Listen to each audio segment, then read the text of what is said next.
Welcome to the Humanizing Work Show. I'm solo for this episode as Peter is on vacation this week. In this episode, I'm going to be introducing, or perhaps reviewing if you've heard us talk about this before, a concept that shapes how we recommend teams get structured, how team members work together, and what kind of relationship to have between related teams. And that's the distinction between collaboration and coordination. I'll explain how we use those two terms, and I'll apply them to a few common questions we hear from leaders and teams. Before I get into that, though, a few quick reminders. Number one, if you have a question or challenge you'd like to hear me and Peter address on the Humanizing Work Show, send us an email at mailbag@humanizingwork.com. We read every message we get there, and they help us ensure the show talks about what you care about when it comes to your work. Number two, you hear this on all the shows you watch or listen to, I'm sure, but it really does matter. If you find our content useful, liking episodes, subscribing to the show, leaving a review on iTunes, sharing it with your colleagues, all those things help the right audience find and benefit from the show, and we really appreciate it. Finally, number three, the show isn't the only free weekly content we produce. We also send out a newsletter with one key idea every week. Want to get on that list? Sign up at humanizingwork.com/HWnews. All right, on to today's topic, collaboration versus coordination. When we say collaborate, we mean two or more people actually working together on something. It's right there in the word, together, labor, work, co-labor, work together. Now, that work might involve literally working on the same thing together at the same time.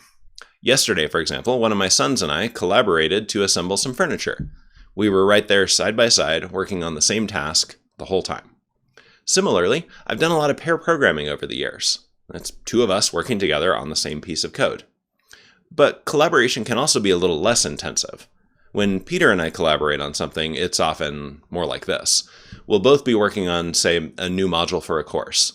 So we'll get on a Zoom call, we'll work closely together to figure out the module design. Then I might focus on the workbook pages for a while, and he might focus on the Miro board.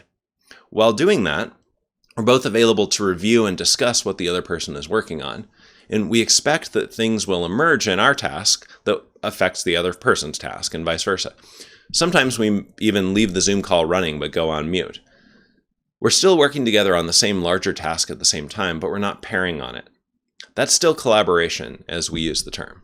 On the other hand, when we say coordinate, we're talking about planning the work together but doing the work separately.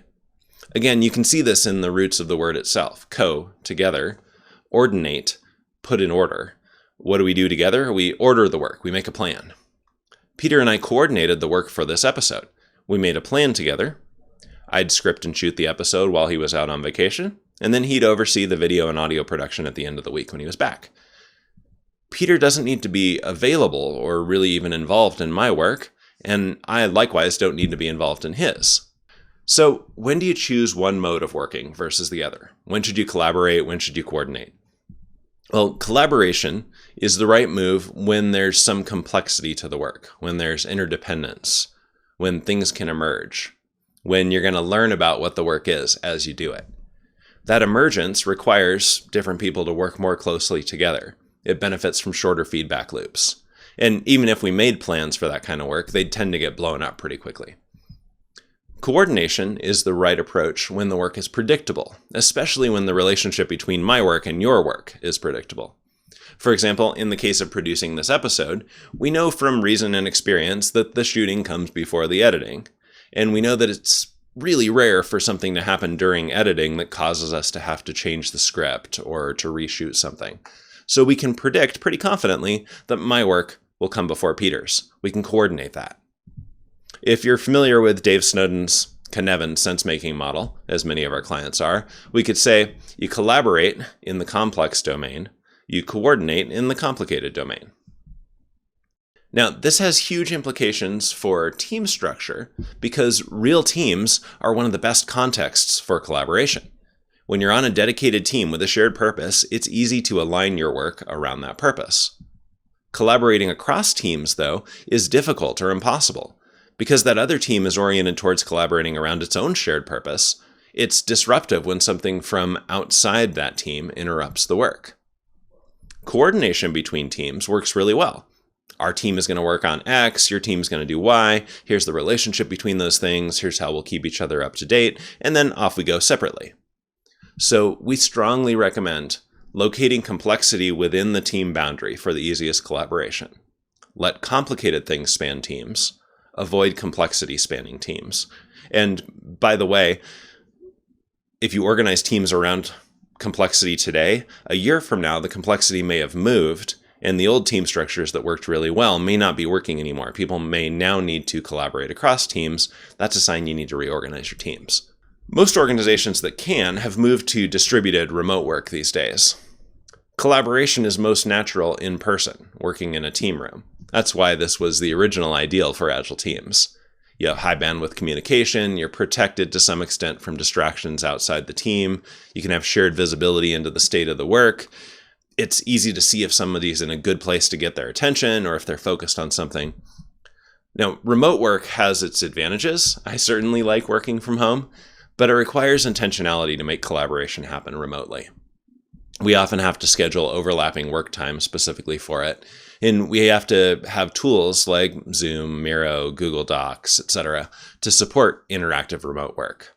The elephant in the room, though, for distributed teams is time zones. Remote teams can hire from anywhere, which seems like a big win, but because collaboration requires doing the work together, or at the very least having short feedback loops between team members, it's near impossible to collaborate across big time zone differences.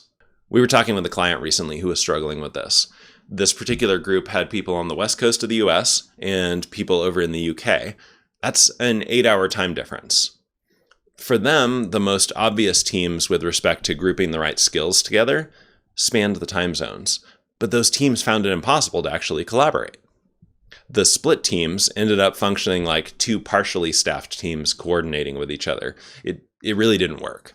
So they're now having to figure out how to get the right collections of skills into the same time zones. The same kind of challenge shows up when you have product management and customers in one country and development in another country, 7, 8, 12 time zones away. Product and dev need to collaborate around that business complexity, but they can't because the work hours don't overlap. So feedback loops end up extending out to a day or more instead of being near real time. Of course, you can't always fix this overnight if you discover you have a team where complexity spans time zones in a big way. But once you're aware of this dynamic, you can start setting expectations appropriately, and you can start making moves towards easier collaboration. So bottom line for all of this, collaborate, that is, work together, on problems that have complexity, interdependence, emergence, and uncertainty. Coordinate, that is, plan together but work separately, on problems that are ordered and predictable, especially when they're predictable at the boundaries between individuals and teams. And set up teams and tools to make collaboration easy and smooth where you need it the most. Now, we want to hear from you. Drop a comment on the YouTube version of this episode with something that became clearer for you about your work with this collaborate versus coordinate distinction. And as always, please like and share this episode if you found it useful, and keep the questions coming at mailbag@humanizingwork.com. See you next time.